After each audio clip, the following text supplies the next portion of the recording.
Good morning, everybody. Welcome to another Connected Live. So appreciate everybody who joins me on here and also passes the videos around. I have a little bit of background noise on again today. It is for the dog, so I apologize for that. I'm trying to get this camera right so that I'm not in shadow. Just haven't been dealing with lighting lately, so I apologize for that. There, that's a little bit better. My topic for Connected Live today. What I want to address is the Great Awakening again, but from the other perspective. Like, the Great Awakening is about so much more than just what the average person thinks the woo-woo people, and I would be considered one of those woo-woo people, going into the fifth dimension. Actually, it's really just about waking up, exactly what it says, the Great Awakening. It's about waking up. So there are two aspects of waking up that I'm starting to see en masse, whether it's in conversations with folks or in online discussions. I'm just kind of watching everything really, really carefully. And there's two things that we have to learn how to do as a species. Hey, Tara, thank you so much for being on here.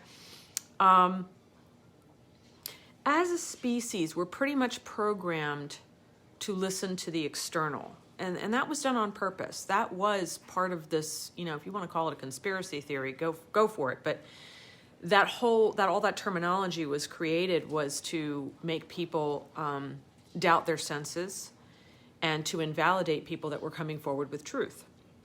So, and the CIA admits to that, by the way. So, when you call people conspiracy theorists, just be really careful. I mean, I know there's some really out there theories, but anything really is possible. So the two things I'm seeing that I'll articulate about today are inner knowing and inner independence. So the two go hand in hand. And this is part of what you would call the Great Awakening.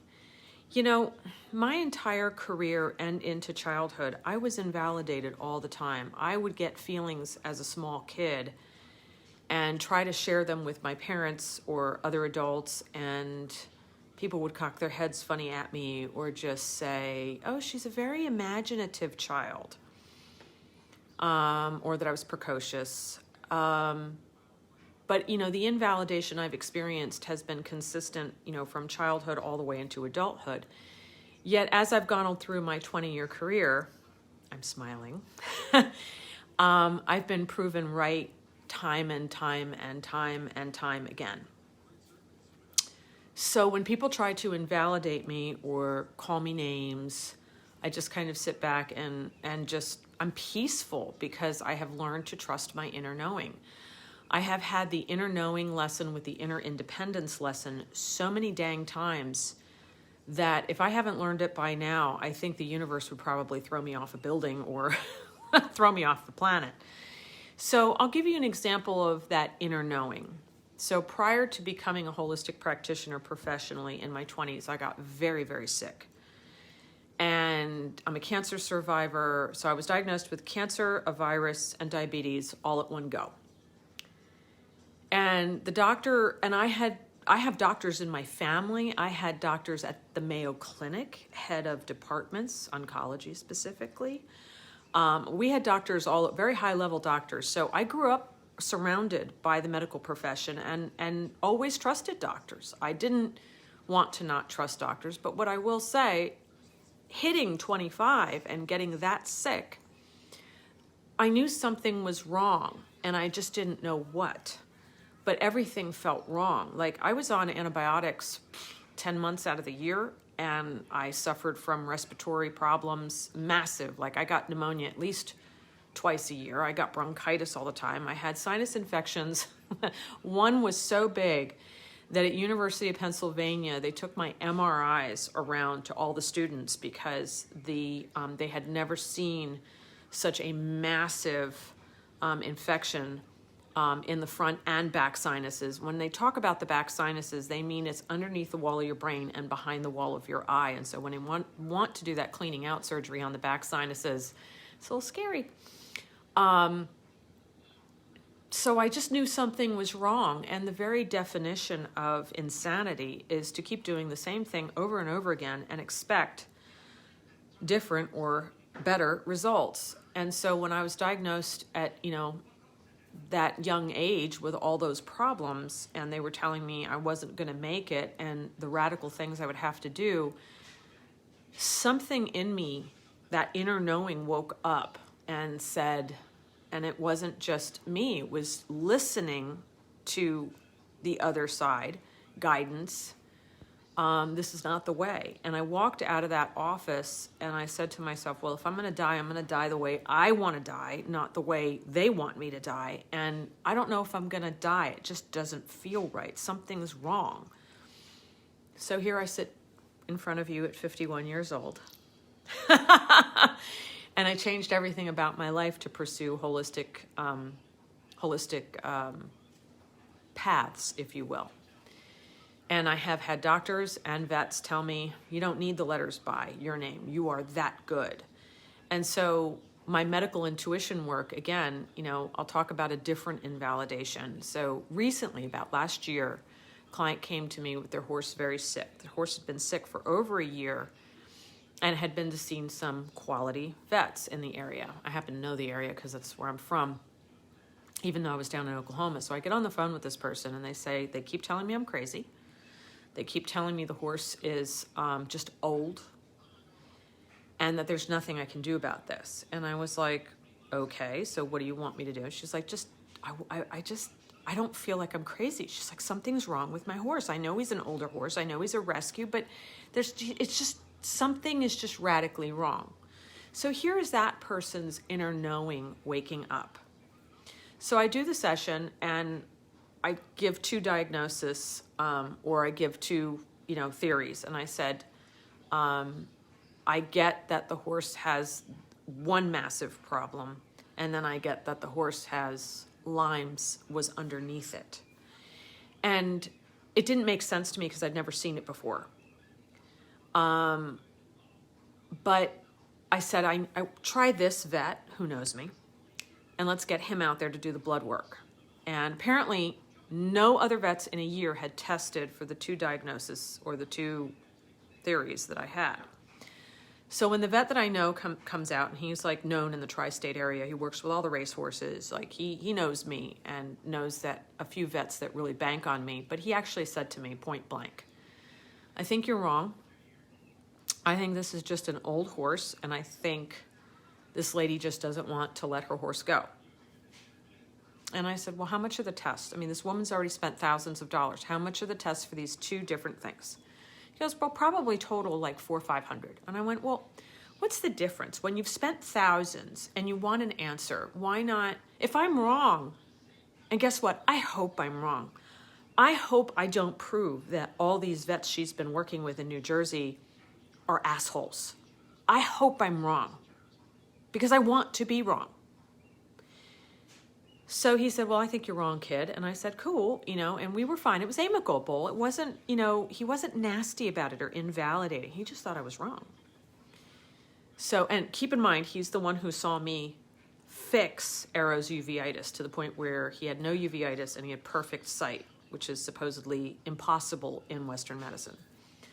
So he comes back. The blood work for both diseases is through the roof. It's so bad because it was not caught earlier that we didn't think the horse would make it because it was too late. So if we had been with a human, this would have definitely been medical negligence. And the vet actually called me and apologized to me. This top vet, tri-state area known. God, what a magnificent human being he was. He called me up and said, kid, you're right. He said, I would have bet the farm that you were wrong. And I said, that's okay. I was hoping to be wrong because this woman's going to have to spend more thousands of dollars and we don't know if he'll make it. We don't know if he'll have neurological damage. We just don't know. So we have to be really honest with her about what the horse's chances are at this late date. Now we have a proper diagnosis, and it would have to be intravenous medication for on both fronts And this is an older horse. So I'm really sad because this horse probably will lose his life. I actually did go to the client with that one. I said, depending on your money situation, spend money with this vet first for the intravenous therapies. If you can add me, the energetic work will go a long way, because again, you work on 3 levels: the energetic, the emotional, the physical. Bring all 3 together and you got a killer combination in order to create quality of life. And sometimes what looks like to be miracles, but they're not miracles. Just bring the energy up, the frequency up. The body can heal itself. It needs help on the other 2 levels, but energetic work gets discounted because too many people, like Reiki masters, have the work stand on its own, and it can't stand on its own. We do live in a physical dimension. We have to deal with the emotional. We have to deal with the physical. That's just it. So I get very frustrated with people who do energy work that don't know how to connect the dots, and then don't advise clients on connecting the dots. So their work becomes very hit or miss, which is why is mine so consistent? Because I know how to work on all 3.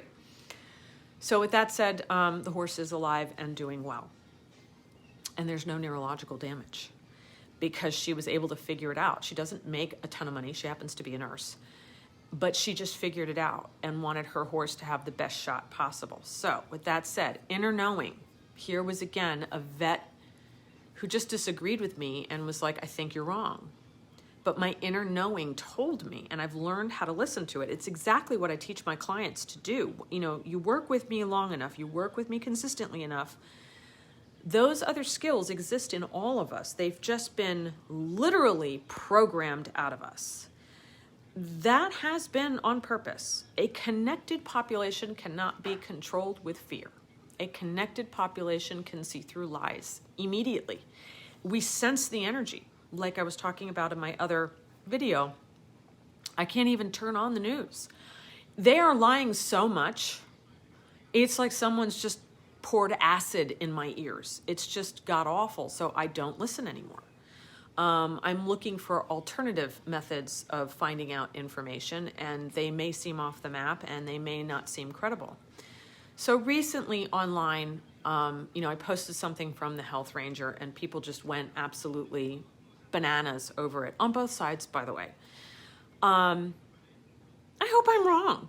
I really do. I hope I'm really wrong about this vaccine, but I just know that I'm not. And as recently as this morning or yesterday, prior to reading some articles, it just hit me talking with a client who's battling COVID because they just caught it a little bit too late. They just couldn't believe, it's allergies, it's a cold.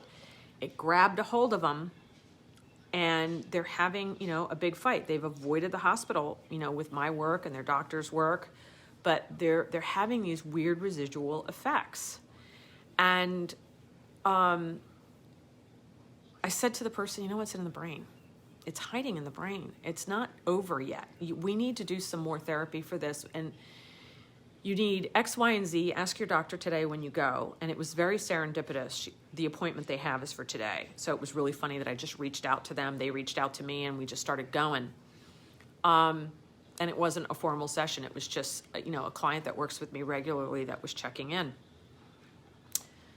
And my instincts were that it's in the brain. And, the fact that ivermectin works on it and wormwood works on it, and it's bioengineered, absolutely, this was bioengineered.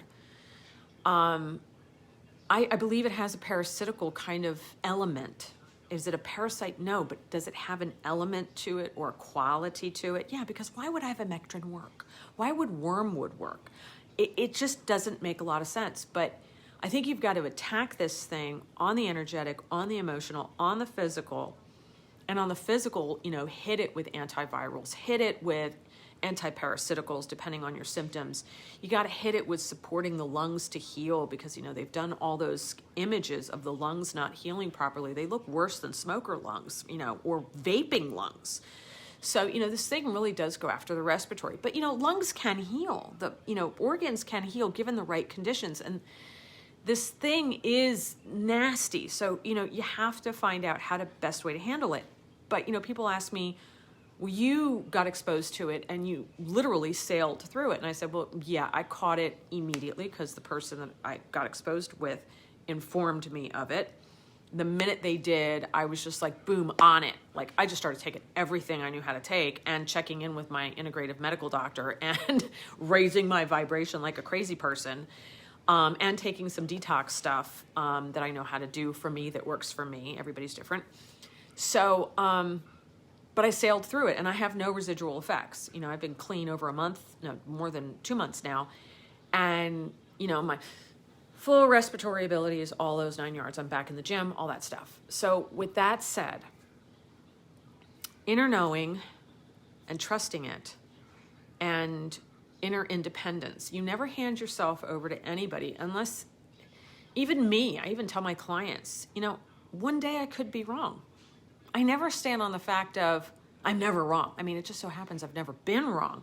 But I don't stand on it because that would be ego, wouldn't it? And ego is not from love and confidence. Ego comes from fear. When people name call, react badly, like the people that get onto other people's pages and argue, those are people that are not confident with their own decisions. Because if you are confident, then you don't get angry, you don't go into emotional reaction, and you don't argue. You just let the person have their journey. So if people start arguing, then you begin to think, okay, there's something to this, that they're uncomfortable either with their choice, they need joiners, they need validation, they're afraid of what they've done. And that becomes very clear and evident, which is why, like, I haven't engaged in arguing. Why haven't I engaged in arguing? Okay, Marina J. and I talked about this at Clubhouse, and we talked about this on her podcast. And she's talked about it independently, and so have I. Yeah, we're being called as healers, everybody who's waking up, by the way, and including the holistic spiritual healers. We're all being called to let people have their journeys. That's why so many of us were like, oh my God, we're so tired. What is wrong with us? It's because for decades, we've been dragging people along into the light, and we're not being able or not being allowed to literally do that. We're ending up on our knees every time we try to do it. And we lower our own vibrations trying to be in that negativity. And basically, we're just being called to, okay, inner knowing, inner independence, coupled with no attachment to outcome.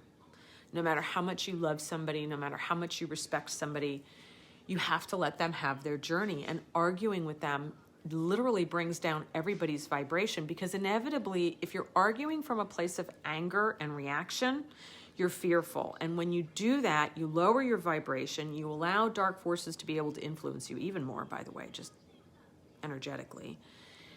And then because you're in reaction, you get impatient and you start to name call. We're all guilty of it.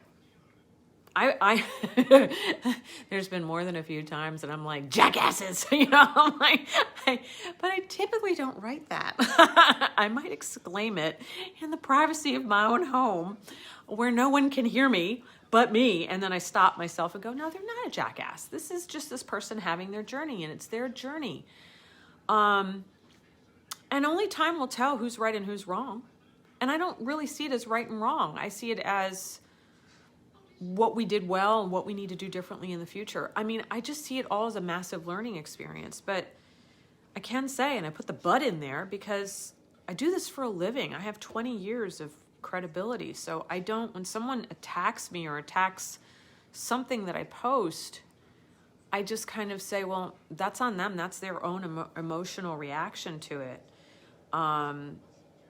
And why is, you know, somebody said I ruined their morning or something. And I was like, wow, I didn't realize my stuff was the first thing you put on in the morning. You know, I thought, I mean, I have a cup of coffee and I look at messages. And I mean, nobody makes or breaks my day. I have so many sources I'm looking at, and sometimes I agree with those sources and sometimes I don't. Am I going to disagree with those sources on their own page? No, that's their voice. They're speaking their truth, and they're entitled to it. And the people that want to follow them with their truth, God bless them. Go for it. You know, I don't have really any feeling on it one way or another. I hope for the best for everybody. I know what I have to do for myself. I know what I'm going to advise my clients. I know the message that I'm putting out there. Those are all things I'm very comfortable with. I don't feel like I am off the mark. I don't feel like I'm saying anything crazy. And I always couch it with it's a personal choice. Key word here, keywords, personal choice. Anybody trying to force this vaccine down anybody's throat, I have a problem with. And I will vehemently disagree with. No one should be forcing this. And they're coming out like there's so many unknowns about this virus. My intuition has always been saying, what do you mean you're going to give this thing to, friggin' 80-year-old people in homes? Well, people are dying of COVID because people from the outside are bringing it in. Well, how is that happening? Then you guys haven't been very smart about how you've been protecting our seniors. And now they're forcing all the seniors to get it. And now there are other countries starting to report that older people are dying within weeks of getting both jabs. I have a problem with that. I have a problem with those people. I have a problem with facilities forcing people to get it. If certain members want to get it and certain people want to do it, that's fine. But then the facility, by the way, you don't have a lot of choice. It's kind of one of my friends who works in a facility, Kathy, said, you don't really have a choice. So here you have aging parents. They have memory issues. They have physical disabilities. They need full-time support. The children can't provide it because the children are working, whatever, but they need to be in a facility of assisted care or full-time care. And then the facility comes to you and says, well, if you don't allow this, if you don't give us permission, they have to leave. That's fucking unconscionable that any facility would do that. If they want to isolate the people that don't want to get it in a particular wing, because they're concerned, that's fine with me. But you shouldn't coerce people to get something for their parents because you're going to kick them out. And you damn well know they have to be in a facility with full care. And then like places like New Jersey and New York, blanket across the board, there are no places that are making provisions for people that shouldn't have the vaccine. I mean, there are doctors recommending that people with autoimmune disease, allergies, blah, blah, blah. It's across the board. This thing is not for everybody. I mean, in my personal opinion, it's for nobody. But if you want to do it, that's your personal choice. But there should not be coercion techniques. It should not be linked to how you make money or your career. You're not allowed to travel, non-essential travel. Well, sorry, I'm going to use a lot of F-bombs today because I'm just frustrated. Who the fuck told anybody that they could make rules of, I can't go see my parents or I can't go because it's non-essential travel? You know what? Bite me. You don't, if people are accepting the limitations of freedom in such a way that are not cool, and people don't want to see it, and don't want to wake up to it. Again, that's part of that inner knowing. I normally am not an aggressive person, but when I start to have really nasty reactions to certain principles or certain guidelines that are put out there, like you have to wear a mask, I started snarling instinctively, like no one fucking puts a muzzle on me. And I was like, ooh, where did that thought come from? Like when this all first started. There's something wrong. I disagree with it. Am I going to be stupid and go in a crowd of people? Nah, not really. With my history, no. But am I going to hide in my home or wear a mask or 2 or 3, depending on what fucking mood Fauci is in?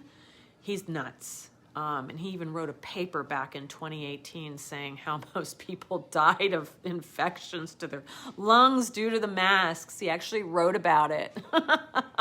And now he's telling people to wear 2. What next? Anyway, people are going to get mad at me and may say nasty comments about it. But you know what? It's just the logic doesn't follow. And if I had not had a long history of being invalidated as a child all the way into my corporate career and all the way into my holistic early on, but I've been proven right every single time. And I sit back and I get apologies years later. Years later, I get apologies. But it's always very frustrating in the moment. So, we're all kind of hot. We all, no matter what side of the fence you're on, everybody's emotionally reactive. I just ask people to be kind to each other. Whether you agree or disagree with anybody or me, whatever, be kind. that is that person's private page. I have so many pages that I look at. I have over 5,000 people, and, you know, just kind of like, you know, I don't never know who's going to show up or what I see. And there's some people that post some really, in my head, this is New Jersey, this is not my healer, so this is my Jersey self, dumbass shit that I'm just like, wow.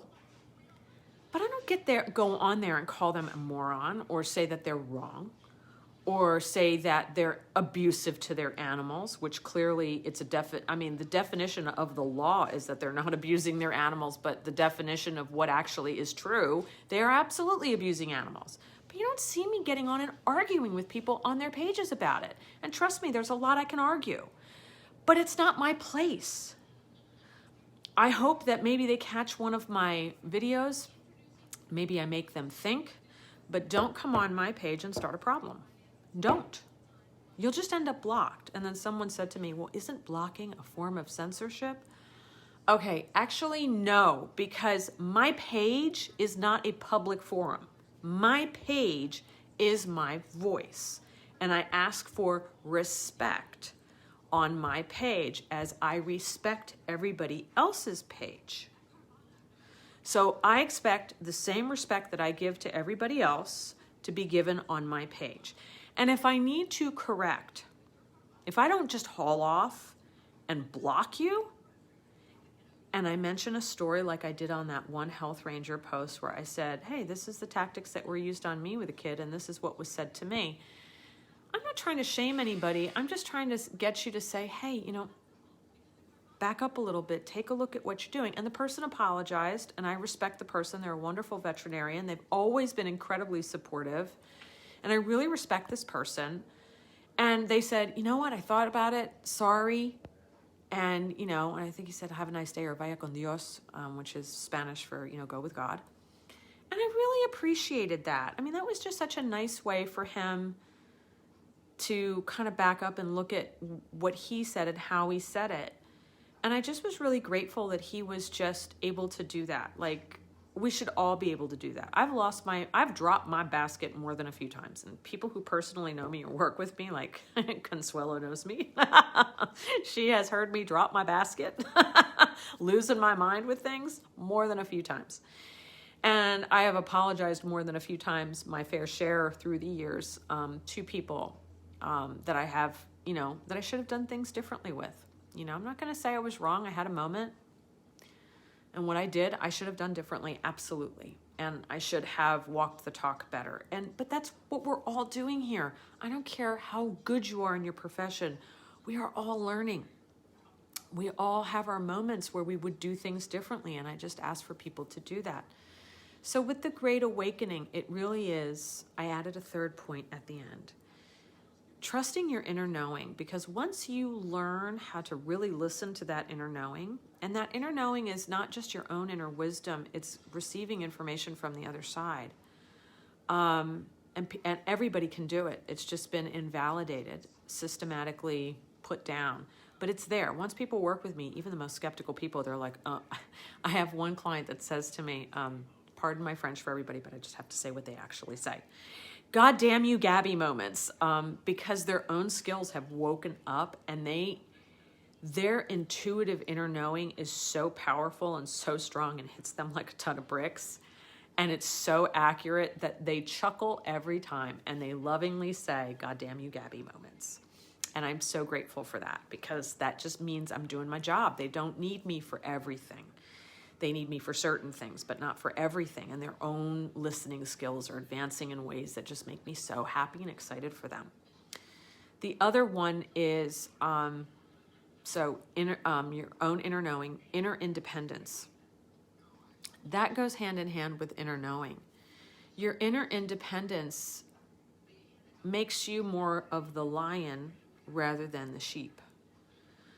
An inner independent person does not hand themselves over to anybody, whether it's a doctor, a lawyer, a teacher, a practitioner of any kind, fitness, a book, an author. We never hand ourselves over to anybody.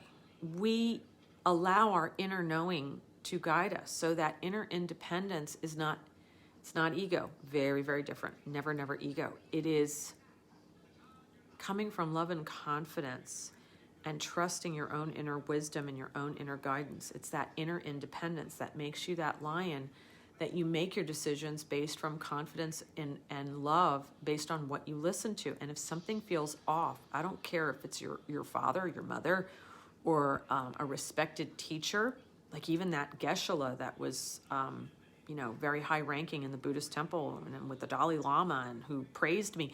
There's sometimes he would say things and I would just be like, I'm not sure if that really resonates with me. And I have to meditate on that for myself. So this guy was a Geshe-la, he had people following him blindly, and he would get annoyed with it. He goes, people should never follow anybody blindly. Not me, not the Dalai Lama, nobody. And so that's where disappointment comes in, because we're all here learning. The Pope is not perfect. The Pope's not the Pope anymore, but that's a different discussion for later. So there is inner knowing, inner independence, and not having attachment to outcome. I always say, I'm open to all the possibilities. And so because I'm open to all the possibilities, give me the best information possible to guide clients in the way that they need to be guided. And I'm open to all possibilities. So like that one horse diagnosis that was so outrageous. It was outrageous. It was completely off the map what I saw. And I was actually embarrassed about it. But it turned out I was bang on correct. So always be open to the possibilities and don't have an attachment to an outcome. I'm never attached to being right. I'm really not. Has it been nice to be consistently correct? Absolutely. But do I take it for granted? Absolutely not. That's what makes me as good as I am, because I don't assume I'm always going to be right. I go into every situation just praying to be my very best and to do what's correct for the individual, not what my ego would like. It's very, very important. So those 3 points are part of the Great Awakening. And you see it more and more. People that are waking up are kind of going, how can people just blindly follow X, Y, and Z? Why aren't they doing more research? Why are they just listening to the TV? I mean, there's so many things out there, and that's the other thing. Sometimes I get people on my page, I'll make a statement. What proof do you have of your statements? And I just kind of sit back and go, stop being lazy and do your own damn homework. Oh, and if you want me to provide proof, please feel free to make an appointment and pay me the initial fee to work with me. But I don't have to prove myself to anybody that comes on my page. Again, if you want to take the information I give and go do your homework, awesome. If you want me to do the homework for you, make an appointment. If you have an objection, scroll on by. You're not going to convince me of your point of view. I'll read it, but if you're on the other side of the fence, I already know what direction I'm in, and I know what works for me.